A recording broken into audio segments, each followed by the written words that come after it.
সংবাদে আমি শর্মী আপনাদের স্বাগত জানাচ্ছি। চলুন দেখে নেওয়া যাক আজকের কিছু গুরুত্বপূর্ণ সংবাদ শিরোনাম। ভুল রিপোর্টের অভিযোগে চাঞ্চল্য, ল্যাব কর্তৃপক্ষ ও চিকিৎসকের বিরুদ্ধে থানায় মামলা। শিলচরে এআইডিএসওর উদ্যোগে বরাক উপত্যকা ভিত্তিক ছাত্র অভিবর্তন অনুষ্ঠিত।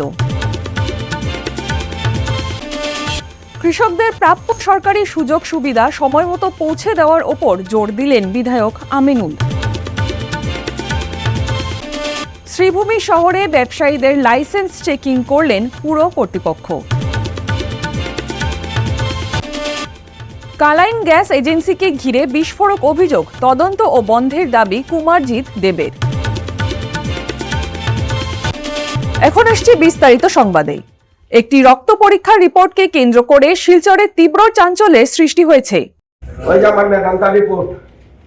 আর প্রত্যেক বছর মেদান্তা যাই 3 বার 4 বার 3 মাস পড়বো। লাস্ট 18 ম্যাপ গেছি, মেদান্তা রিপোর্ট ক্রিটিনাইন লাস্ট 3 মাসের রিপোর্ট। কালকে আমার পরশু দিল্লিতে খুব জ্বর হয়েছে। কালকে আমি দিল্লি থেকে আইসি, আমার বোর্ডিং পাস দিল্লিতে আইয়া খুব কাঁপতে কাঁপতে গরম হয়েছি। 70% দেখাইছি, তাই পর্যন্ত ব্লাড টেস্ট করিলাম। ব্লাড টেস্ট করছি, ব্লাড টেস্ট করার পরে এই লালপথ কইছে আমার কিডনি ড্যামেজ। কত আমার কিডনি আজকে অন্য মানুষ হইলে কি তা হলো না, সেই আমার পরিবারও আরো 2টা কেস এরকম কইছে। আজকে আমরা মানসিক আমার পরিবারে অনেক ডাক্তার আছে, দিকে হয়তো হইতেই পারে না 1 মাসে। আজকে আবার অ্যাপোলোতে করাইলাম, অ্যাপোলোতে দিল্লির রিপোর্টের লোকে মিলে। আর এখন লালপথের আপনারা বিচার করেন কিতা করা যায়। এরকম কষাই খানা যদি শিলচরে চলতে থাকে, শিলচরের রাস্তাঘাট খারাপ, সব কিছু খারাপ, প্রশাসন কই? প্রশাসন কই?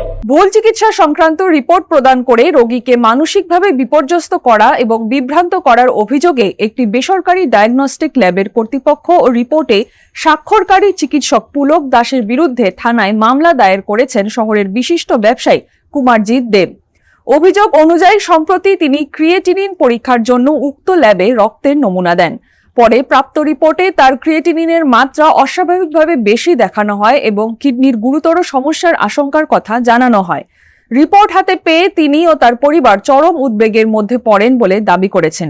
তবে রিপোর্টের সত্যতা নিয়ে সন্দেহ দেখা দেওয়ায় তিনি অন্য একটি স্বনামধন্য প্রতিষ্ঠানে পুনরায় পরীক্ষা করান। সেখানে পরীক্ষার ফল সম্পূর্ণ স্বাভাবিক আসে বলে তার দাবি। এরপরই তিনি বিষয়টিকে গুরুতর গাফিলতি বলে অভিযোগ তুলে সংশ্লিষ্ট ল্যাব কর্তৃপক্ষ রিপোর্টে স্বাক্ষরকারী চিকিৎসকের বিরুদ্ধে আইনত পদক্ষেপ গ্রহণ করেন। কুমারজিৎ দেবের অভিযোগ, একটি ভুল রিপোর্ট শুধু রোগীকেই নয়, পুরো পরিবারকে আতঙ্কের মধ্যে ফেলে দিতে পারে এবং ভুল চিকিৎসার ঝুঁকি তৈরি করতে পারে। তিনি ঘটনার পূর্ণাঙ্গ তদন্ত এবং দোষীদের বিরুদ্ধে কঠোর ব্যবস্থা গ্রহণের দাবি জানিয়েছেন। লালপেট, ওই যে এটাকে লালপেট বলবেন না, কসাইখানা পেট বলুন। ওই আমার দিল্লিতে জ্বর হয়েছিল লাস্ট মানডেতে, আমি গিয়েছিলাম। হঠাৎ জ্বর হয়, আমি মঙ্গলবারের সঙ্গে সঙ্গে রাত্রি ফ্লাইটে এসে গেলাম, শিলচর পৌঁছলাম। এসে শরীর কাঁপতে কাঁপতে গেলাম এখানে ডক্টর সত্যবর স্যার বললেন একটা ব্লাড পরীক্ষা করে নাও। ব্লাডটা পরীক্ষা আমার ঘর থেকে এসে নিল। তারপর ইভিনিং এ রিপোর্ট আসলো যে আমার কিডনি ড্যামেজ 4 স্টেজ। তারপর কিডনি ড্যামেজ হলো, আমি তো হাসতে লাগলাম যে আমি মে 18, আমি প্রত্যেক বছরে তো প্রত্যেক মাসে 2 বার দিল্লি যাই, কিন্তু 3 মাস পর পর গিয়ে আমি ট্রিটমেন্ট করাই মেদান্তাতে 5 বছর থেকে। আমি বললাম এটা তো হতেই পারে না ম্যাডাম। তারপর আমি বললাম, আমার মিসেস তো ঘাবড়ে গেল, আমি 24 ঘন্টা খাওয়া দাওয়া ছেড়ে দিলাম। আমার মেয়েরা খুব টেনশনে পড়ে বলে পরের দিন দিল্লি আবার যাব, আজকে টিকিট কাটলো। তখন আমি বললাম, আমার ভাই এসে বললো না, বা আমার অনেক ডাক্তারের পরামর্শ নিল, আমার ফ্যামিলিতে ডক্টর গুলো আছেন, বলে আরেকবার তুমি করিয়ে নিও অন্যখানে। কালকে অ্যাপোলোতে করালাম, কালকে বিকালে আসলো সব ওকে, মেদান্তার মতোই সিমিলার রিপোর্ট দিল। দেওয়ার পর তারপর আমি রেডি হয়ে আমার আত্মীয় স্বজন নিয়ে আমি ওনাদের কাছে গেলাম। যাওয়ার পর ওনাদেরকে রিকোয়েস্ট করলাম, কে করলো দেখা করুন, কেউ দেখা করেনি। ওরা সুন্ডা গন্ডা এসে সব একদম যেমন আমাকে ঘেরাও করবে। তারপর একটা ফোন আসলো, দেখলাম উঠলো প্রাঞ্জলনাথ, ডক্টর প্রাঞ্জলনাথ। উনি আমাকে মিসবিহেভ করলেন ফোনে, কিন্তু আসলেন না। তারপর আমি বললাম ঠিক আছে দেখা হবে, কোর্টে দেখা হবে। তার জন্য আমি এফআইআর দিয়েছি। এখন আমি কনজিউমার ফোরামে যাব, কোর্টে কেস করতে যাব। কি কি আছে পাবলিক, আমরা যেখানে বিচার পাই সেইখানে আইনের পরিণতি আইনের কাছেই আমরা যাব। আর আপনাদেরকে বলছি, কিন্তু অনেক গরিব লোকেরা এইসব তো সুযোগই পাবে না, মরে যাবে, বিনা ট্রিটমেন্টে মরে যাবে। এই কসাইখানা ওদেরকে মুরগি আর পাটা ছাগলের মতো কাটতে কাটতে আমাদের ভাই বোনকে যাতে না মারে বরাকবাসীর লোককে, খুব কষ্টে আছে বরাকবাসীর লোকে মেডিকেল নিয়ে, এইটা যাতে আর ঠকাঠকি না হয়, আমার প্রশাসনকে এইটাই যে কসাইখানা সব জায়গায় বন্ধ করতে, বরাক ভ্যালির যত জায়গায় আছে কোনায় কোনায়, ওইটাই আমার রিকোয়েস্ট আপনাদের মাধ্যমে। আপনারাই পারবেন যে এইটাকে সুস্থ করতে, ওইটা আমার রিকোয়েস্ট। শিলচরে এআইডিএসওর উদ্যোগে ডিমাসা সাংস্কৃতিক ভবনে অনুষ্ঠিত হল বরাক উপত্যকা ভিত্তিক ছাত্র অভিবর্তন।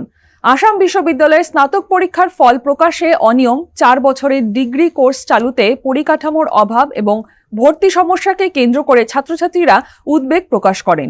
এআইডিএসওর রাজ্য সভাপতি হিল্লোল ভট্টাচার্য অভিযোগ করেন, একটা বছর পড়াশোনা করাটা টিচার থেকে শুরু করে কলেজে যাওয়া থেকে শুরু করে তার বিভিন্ন বিষয় যদি আমরা ভালো করে দেখি, যারা অনেক ছেলেমেয়েরা আছে, গ্রামের ছেলেমেয়েরা টাউনে এসে সেখানে পড়াশোনা করে, সেখানে পড়াশোনা করতে গেলে একটা ঘর ভাড়া করতে হয় কিংবা হোস্টেলে থাকতে হয়, পিজিতে থাকতে হয়, অনেক টাকা, 1.5 লক্ষ টাকা 2 লক্ষ টাকা খরচ হয়, তার ঘাড়ে আরো 1-1.5 লক্ষ টাকা 2 লক্ষ টাকা চাপিয়ে দেওয়া হলো।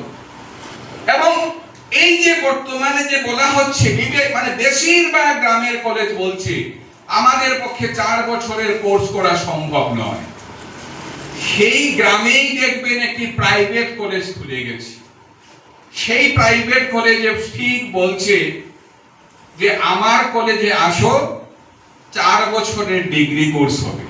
এবং সেই কলেজেও কিন্তু দেখা যাবে যে সরকারি স্কুলের একটি সাবজেক্টের মানে সাবজেক্ট পড়ানোর জন্য 2 জন যোগ্যতম শিক্ষক পাচ্ছেন না, 2 জন যোগ্যতম শিক্ষক পাওয়া যাচ্ছে না। অর্থাৎ বলা হচ্ছে 4 বছরের যেটা অন্তিম যেটা মানে হবে সেমিস্টার, 8ম সেমিস্টার, সেই 8ম সেমিস্টারের জন্য সেখানে ছাত্রদের গবেষণা করতে হবে। অভিবর্তনে 5 দফা দাবি উত্থাপন করা হয়, যার মধ্যে রয়েছে পরীক্ষার ফল প্রকাশে স্বচ্ছ ও নির্ভুল ব্যবস্থা, 3 বছরের স্নাতকদের সার্টিফিকেটে মেজর উল্লেখ, স্নাতকোত্তরে পর্যাপ্ত আসন বৃদ্ধি এবং পূর্বের 3 বছরের ডিগ্রি কোর্স বহাল রাখা। কৃষকরাই দেশের মেরুদণ্ড। কৃষকদের পরিশ্রমের ফলেই দেশে খাদ্যশস্য উৎপাদন হয় এবং সেই ফসল বিদেশেও রপ্তানি করা হয়। বৃহস্পতিবার সোনাই কৃষি বিভাগের সাব ডিভিশন কার্যালয়ে আয়োজিত এক অনুষ্ঠানে কৃষকদের গুরুত্ব তুলে ধরে এমনই বক্তব্য রাখেন সোনাইয়ের বিধায়ক আমিনুল হক লস্কর। কৃষকদের প্রাপ্য সরকারি সুযোগ সুবিধা সময়মতো পৌঁছে দেওয়ার ওপর জোর দিয়ে আমিনুল বলেন, প্রকৃত কৃষকদের বঞ্চিত করে অযোগ্য ব্যক্তিদের সুবিধা দেওয়া কোনোভাবেই মেনে নেওয়া হবে না। অতীতে প্রভাবশালী অকৃষকদের কৃষি যন্ত্রপাতি, বিশেষ করে ট্র্যাক্টর প্রদান করা হয়েছে উল্লেখ করে তিনি হুঁশিয়ারি দেন, তার বিধায়কত্বকালে এ ধরনের অনিয়ম বরদাস্ত করা হবে না।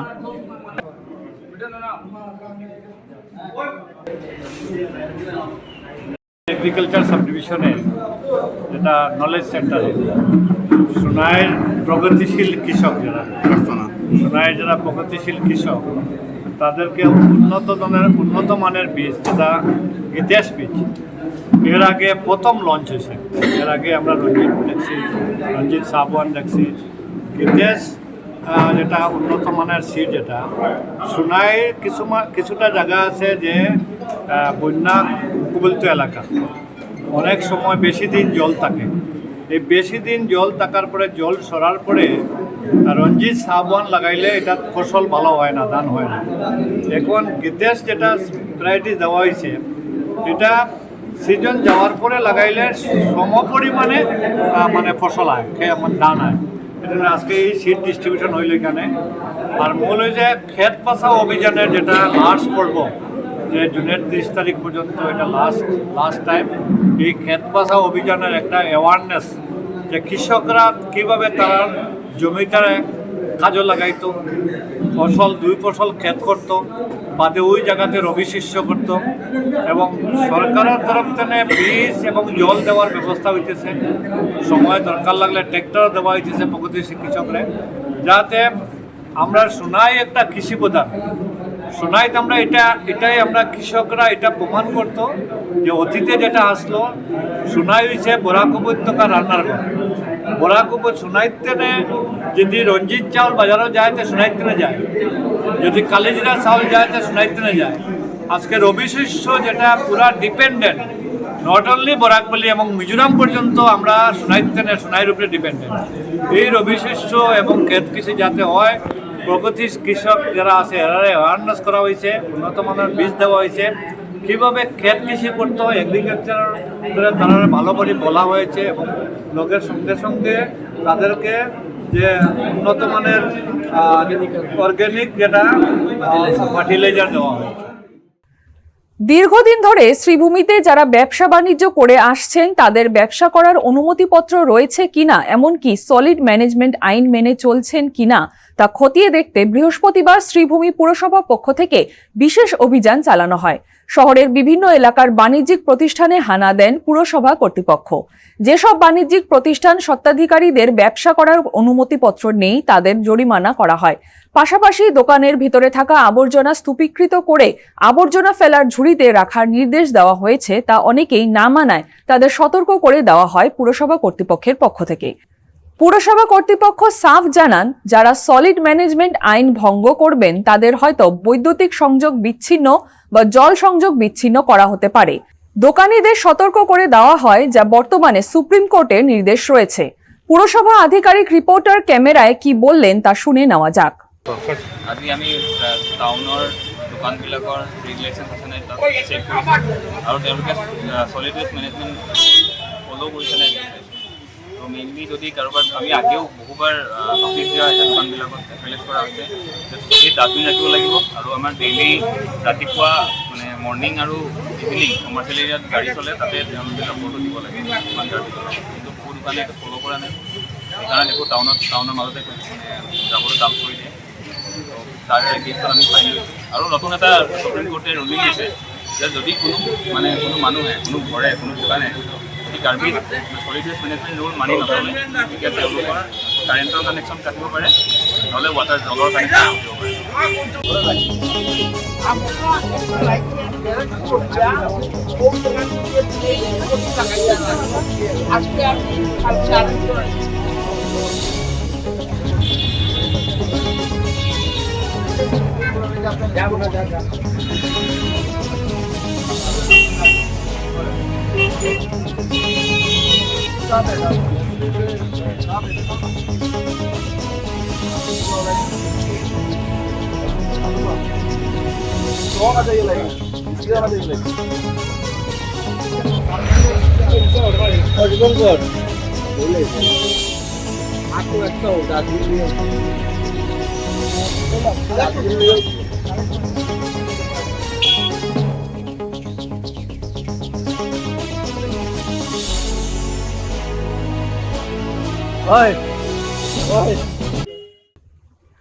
কালাইন এলাকার একটি রান্নার গ্যাস এজেন্সির বিরুদ্ধে দুর্নীতি, কালোবাজারি এবং গ্রাহক হয়রানির গুরুতর অভিযোগ তুলেছেন ব্যবসায়ী কুমারজিৎ দেব। তার অভিযোগ, দীর্ঘদিন ধরে এজেন্সির কার্যক্রমে একাধিক অনিয়ম চললেও সংশ্লিষ্ট কর্তৃপক্ষ কার্যকর পদক্ষেপ গ্রহণ করেনি। কুমারজিৎ দেব দাবি করেন, এজেন্সির পরিচালনার সঙ্গে যুক্ত ব্যক্তিরা গ্রাহকদের স্বার্থ উপেক্ষা করে বিভিন্ন অনিয়মে জড়িত।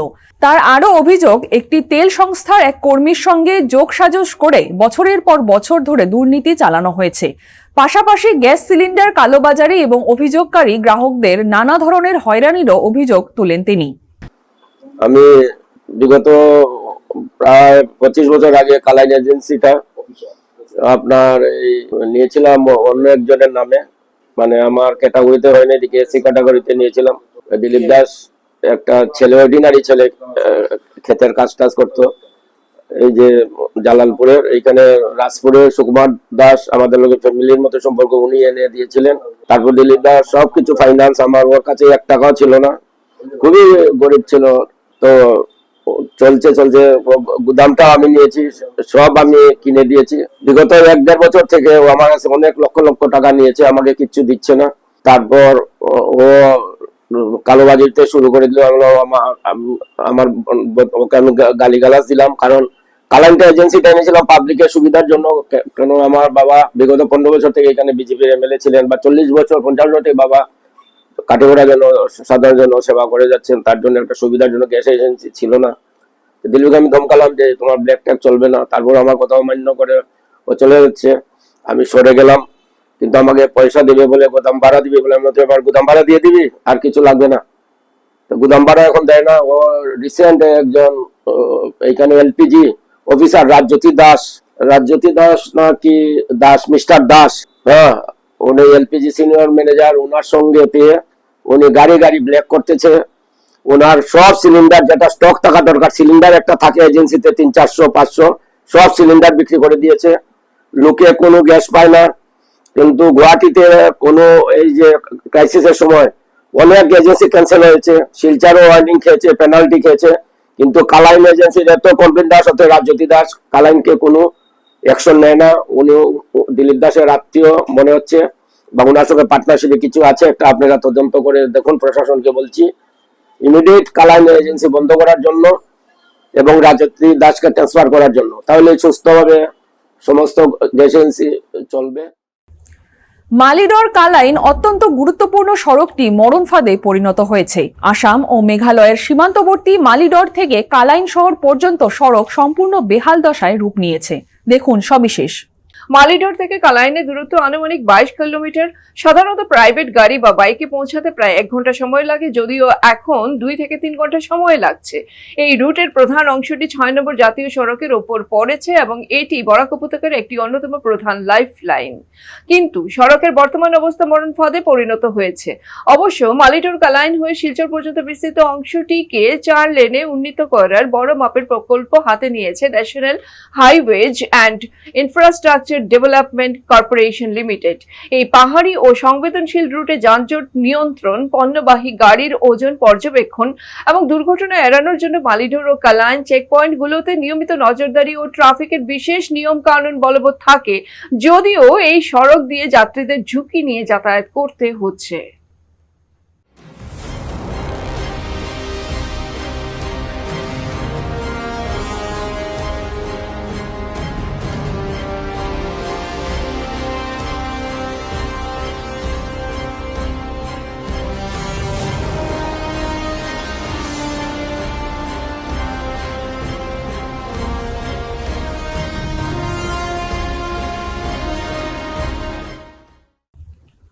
দীর্ঘদিন ধরে বেহাল অবস্থায় থাকা শিলচর জয়ন্তিয়া সড়কের দ্রুত সংস্কারের দাবিতে বৃহস্পতিবার সত্যাগ্রহ আন্দোলনে সামিল হন বরখলা মডেল কলেজের ছাত্রছাত্রীরা। দেখুন সবিশেষ। শিক্ষার্থীদের অভিযোগ, বরখলা ও কাঠিগোড়া এলাকার লাইফলাইন হিসেবে পরিচিত এই গুরুত্বপূর্ণ সড়কটি বছরের পর বছর ধরে অবহেলিত অবস্থায় পড়ে রয়েছে, যার ফলে প্রতিদিন চরম দুর্ভোগের শিকার হচ্ছেন সাধারণ মানুষ। আন্দোলনরত ছাত্রছাত্রীরা জানান, বারবার দাবি জানানো হলেও সড়ক সংস্কারের কোনো কার্যকর পদক্ষেপ নেওয়া হয়নি। বর্ষাকালে রাস্তার অবস্থা আরো ভয়াবহ হয়ে ওঠে এবং দুর্ঘটনার আশঙ্কা বেড়ে যায়। সত্যাগ্রহ আন্দোলনের মাধ্যমে শিক্ষার্থীরা অসমের মুখ্যমন্ত্রী সরাসরি হস্তক্ষেপ কামনা করেন।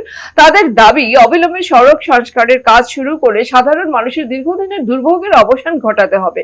পাশাপাশি তারা হুঁশিয়ারি দিয়ে বলেন, সংস্কার কাজ শুরু না হওয়া পর্যন্ত তাদের গণতান্ত্রিক আন্দোলন অব্যাহত থাকবে। আমরা মানে সম্মিলিত হয়েছি তার একটাই কারণ প্যাথেটিক কন্ডিশন অফ স্যার। এই ধরনের রোড এখানে স্টুডেন্টরা লাইফের কোনো ভ্যালু নাই। রাস্তার পোলগুড়া সিধা খাড়া, কার মাথাত কোন সময় বলবো, নো গ্যারেন্টি, নো শিওরেন্স, কোনো কিছু নাই। তারপরে রাস্তা এমন কন্ডিশন, আমরা আটিয়ে আইতে পারি না। বাইক লিয়া অতদিন বাইক লিয়া যেত, এখন কোনো প্রবলেম, কোনো সলিউশনই নাই। কেন আমরা না আটিয়া, না বাইক, না কোনো ভেহিকেল, আমরা রাস্তা ব্লক করতে লাগেন না। ইভেন রাস্তার গাড়ি অটোমেটিকলি ব্লক হয়েছে, আর আমরা কিচ্ছু করতেই লাগেন না। তারপরে স্যার আমরা বিগত 5 বছর থেকে এরকম কন্ডিশন আমরা ফেস করি, আর এরকম প্রবলেমের উপরে ফেস করি। আমরা কলেজে আইয়ার, আমরা ক্লাস করি, আর কিন্তু এখন এমন রাস্তা হয়েছে আমরা আর আওয়ার যোগ্যই নাই, না পারিয়া আমরা আজকে আমরা এখানে প্রোটেস্ট বইছি। আর আমরা ওটাই দাবি, আমরা ডক্টর হিমন্ত বিশ্ব শর্মা স্যারের কাছে, আমরা অনারেবল সিএম এর কাছে, যেটা যত সত্তর পারেন আমরা রাস্তাটা যাতে চলাফেরার বুঝ করিয়া দিন, ঠিক আছে? এটাই আমাদের দাবি, আর কিছু না। আর যতদিন পর্যন্ত আমরা রাস্তাটা চলাফেরার বুঝিত না, আমরা কোনো ক্লাস অ্যাটেন্ড করতাম না। আমরা এখানেই থাকবো, আমরা যতদিন হয় না আমরা কলেজ টাইমিং আমরা কলেজে যেতাম না, আমরা ক্লাস সাসপেন্ড করি, আমরা এখানে বসে থাকবো। বরখলা PM শ্রী রাজা GCHS স্কুলে সম্প্রীতি ভোজনে এক উৎসব মুখর পরিবেশ। এই নিয়ে বিস্তারিতভাবে বলেন স্কুলের অধ্যক্ষ রূপক কান্তি পাল। শেষে রাজ্য সরকার ধারা নির্দেশকে ধন্যবাদ জ্ঞাপন করেন। আজ 18/6/2026 ইংরেজি আমাদের স্কুলে আসাম সরকারের নির্দেশক্রমে সম্প্রীতি ভোজনের আয়োজন হয়।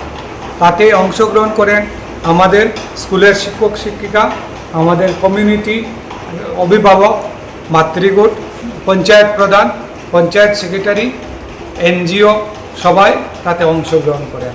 আমরা সবাই আনন্দ করেছি। তারপর ছাত্রছাত্রীরাও তাতে অনেক আনন্দিত হয়েছে। ওরা বলেছে নেক্সট ইয়ারও এরকম হবে, সেম স্যার ওই রকম করবেন। ওরা তো হ্যাঁ কমিউনিটির মানুষ, স্কুলের শিক্ষক শিক্ষিকা সবাই সহযোগিতা করেছে এই প্রোগ্রাম। সবার সহযোগিতায় এই প্রোগ্রামটি খুব সুন্দর এবং সাফল্যমণ্ডিত হয়েছে। আগামীতেও সরকারের এরকম নির্দেশক্রমে আমরাও চালিয়ে যাব সেই আশা রাখি। CNN 24 সংবাদ আজকের মতন এই পর্যন্তই।